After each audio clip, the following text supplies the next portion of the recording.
दोस्तों, दलित Hindi short and classes में आपका हार्दिक स्वागत है। दोस्तों, आज की डिक्टेशन 160 शब्द प्रति मिनट की गति से बोली जाएगी। डिक्टेशन स्टार्ट करते हैं 5 सेकंड बाद।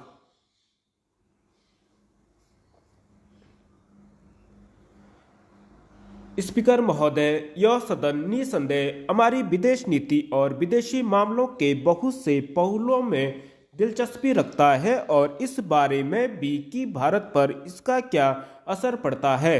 संभवतः आज जो बहस होने वाली है उसमें इन बहुत सी बातों के बारे में ध्यान खींचा जाएगा। लेकिन महोदय, मैं आपकी अनुमति और इस सदन की सहमति से विदेशी मामलों और विदेशी नीति और उनका भारत पर क्या क्या असर पड़ता है और हम इनको किस दृष्टि से देखते हैं, इन चीज़ों के सामान्य पहलुओं के बारे में कुछ कहना चाहूँगा और मुख्य समस्या की छोटी छोटी बातों में नहीं जाऊँगा। इससे भी पहले मैं केवल विदेशी मामलों में नहीं बल्कि स्वयं भारत के बारे में कुछ आम बातें कहूँगा। पिछले कुछ दिनों में बजट प्रस्तावों के सिलसिले में बहुत कुछ नुक्ताचीनी की गई और कम या ज़्यादा जोर के साथ सरकार की असफलताएं बताई गई हैं। जहां तक मेरा प्रश्न है, मैं हर तरह की आलोचना का स्वागत करता हूं और मैं इस बात पर विश्वास करता हूं कि अगर यह सदन सिर्फ एक गतिहीन सदन, दब्बू सदन या ऐसा सदन जो हर सरकारी चीज की हाँ में हाँ मिलाने वाला सदन हो जाए तो यह मेरे विचार से दुर्भाग्यपूर्ण होगा। हमेशा चौकन्ना रहना ही स्वतंत्रता की कीमत है और इस सदन के हर सदस्य को हर समय जागृत व चौकन्ना रहना है। हाँ, सरकार को भी चौकस रहना चाहिए, लेकिन जो लोग सत्ताधारी होते हैं उनमें लापरवाह प्रवृत्ति रहती है। इसलिए मैं अपनी तरफ से इस सदन के माननीय सदस्यों की चौकसी का स्वागत करता हूं, जिन्होंने सरकार की हर गलती, असफलता या कमी की तरफ हमारा ध्यान खींचा है। मैं आशा करता हूं कि यहाँ की आलोचना अच्छी भावना से, दोस्ती के तरीकों से की गई है और वह सरकार की ईमानदारी को चुनौती देती है। हाँ, अगर सरकार की अच्छी भावना को भी चुनौती देने की इच्छा हो तो भी मैं उसमें विरोध नहीं करूँगा, बशर्ते यह स्पष्ट हो कि यही चीज़ विचाराधीन है। इस आलोचना को सुनते हुए या उसके बारे में पढ़ते हुए मुझे ऐसा लगा कि शायद हम लकड़ी की तुलना में पेड़ों की तरफ ज़्यादा ध्यान दे रहे हैं। पिछले 18 महीनों में जो कुछ हुआ है उस पर और भारत की सारी तस्वीर पर गौर नहीं कर रहे।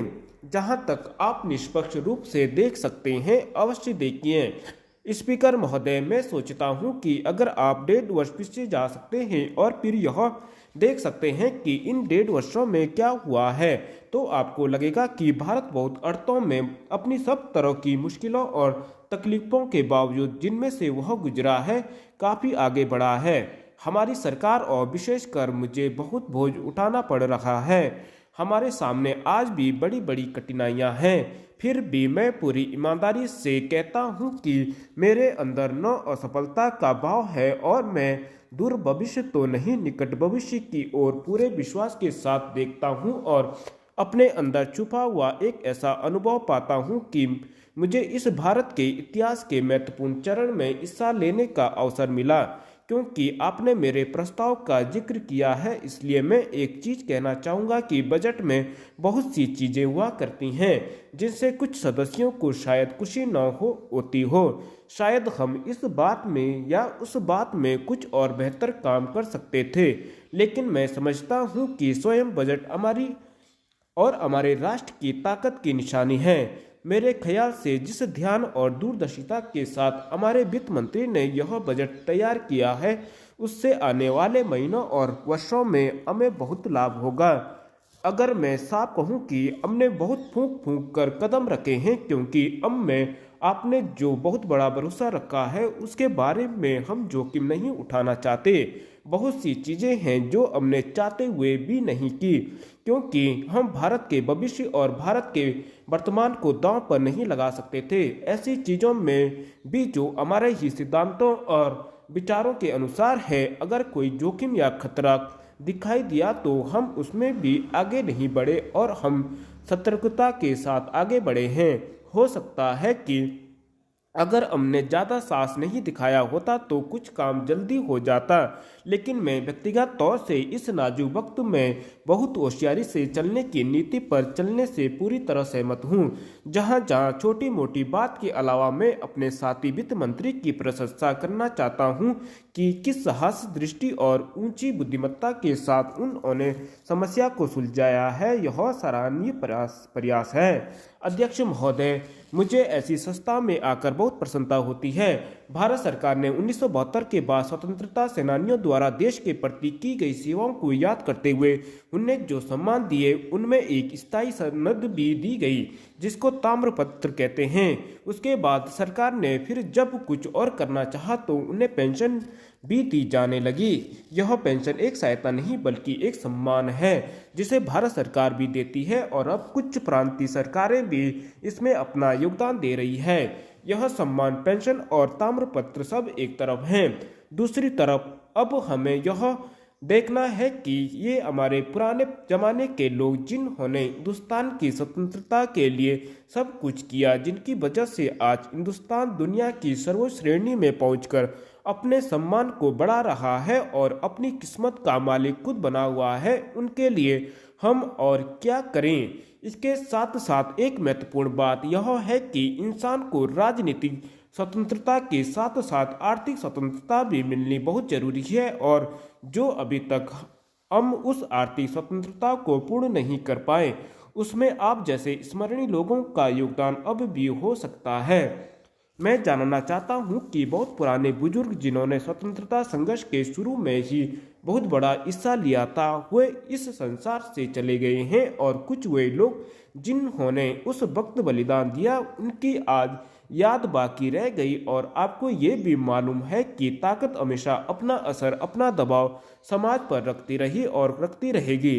इसलिए यह जरूरी है कि हम स्वतंत्रता के संग्राम में हिस्सा लेने वाले लोग बिल्कुल खामोश होकर न बैठ जाएं। हमें जहां राष्ट्रवादी ताकतों को मजबूत करना है वहां हमें इस बात के लिए भी उपाय करना है कि यह भावना, यह देशभक्ति, यह हिंदुस्तान का प्यार, इसकी एकता, यहाँ के रहने वाले लोगों के आपसी भाईचारे को कायम रखने के लिए हम सरकार और समाज को पूरा ध्यान व सहयोग देकर मजबूत करें। मुझे आशा है कि इस मामले में हमारा समाज और हमारी सरकार ढील नहीं बरतेगी और वह आदर सम्मान स्वतंत्रता सेनानियों को नहीं बल्कि उनकी संतान को भी मिलता रहेगा क्योंकि उनके खून के अंदर देशभक्ति है। अध्यक्ष महोदय, मैं चाहता हूं कि हमारे देश के नौजवान जितना आगे बढ़ सकते हैं बढ़ें। हम उनको छोटा नहीं समझते और न हम इस बात का अहंकार करते हैं कि हम ही कुर्बानी कर सकते हैं। देश के लिए वे लोग भी कर सकते हैं। परमात्मा की कृपा से कभी उन्हें गुलामी के खिलाफ जंग लड़ने के लिए कुर्बानी नहीं करनी पड़ेगी, पर यह जरूर है कि स्वतंत्रता को कायम रखने के लिए कुर्बानी करनी पड़ सकती है। हम अपनी स्वतंत्रता और आज़ादी को बरकरार रखना निहायत जरूरी है। हम सब देशवासियों के लिए जिन बातों में, जिन रचनात्मक कामों में हमको लगना चाहिए, लगे रहना चाहिए और मैं आपको एक सलाह दूंगा कि आप अपनी संतान में कम से कम एक सदस्य को राजनीति के मैदान में फेंक दें ताकि यह राजनीतिक मैदान पवित्र रहे, देशभक्ति वाला रहे, स्वार्थी ताकतें इस राजनीति के मैदान में न रहें। मुझे इस बात की पूरी आशा है और मैं उम्मीद रखता हूं कि सरकार और समाज आपके सम्मान को बढ़ाते रहेंगे। मैं इन शब्दों के साथ आपको प्रणाम करता हुआ यह संदेश देना चाहता हूं कि 15 अगस्त आ रहा है। मैंने सब राज्यपालों को कहा है कि अपने अपने राज्य के जितने स्वतंत्रता सेनानी जिंदा हैं उनको दावत देकर 15 अगस्त को राजभवन में बुलाएं और उन्हें आदर सम्मान का स्थान दें।